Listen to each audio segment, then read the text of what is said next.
উপজেলার গাবতলী এলাকায় শিশু বাচ্চার সাথে অশোভন আচরণের অভিযোগে অভিযুক্ত এই বৃদ্ধ লোকটি।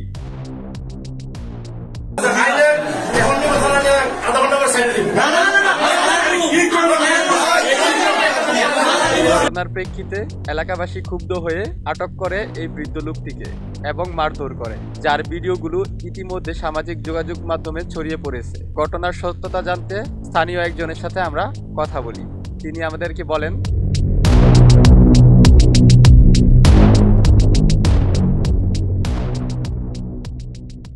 এই লোকটা হইতেছে মাদ্রাসার দারোয়ান প্লাস মাদ্রাসার গেটের ভিতর একটা ছোট্ট একটা ক্যান্টিনের মধ্যে একটা দোকান আছে, মানে এখান থেকে পোলাপানে মজা টজা কিনে যেন বাইরে না যাওয়া লাগে।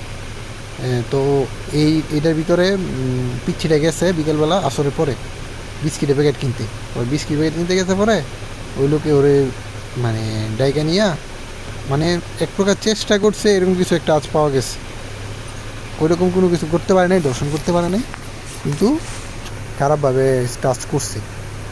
এটা হইতেছে পিচ্ছির বক্তব্য। পিচ্ছি বাড়িতে গিয়া পিচ্ছির বাবা মার কাছে বলছে, আর বলার পরে ওইখান থেকে বাবা মা আসছে। আসার পরে আমরাও ইফতার করে মাত্র বাইরেছি, আমরা যাবো এমন সময় এই ঘটনা শুনে পরে গাবতলী গেলাম, গিয়া এই লোকেরা আটকাইছি। আটকানোর পরে জিজ্ঞেস করলাম যে আপনি এটা কেন করছেন বা কী কারণে।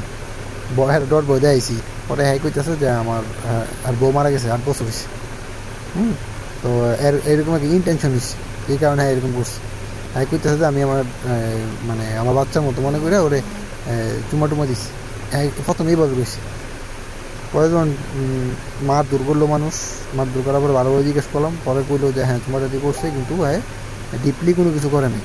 এই হচ্ছে ঘটনা।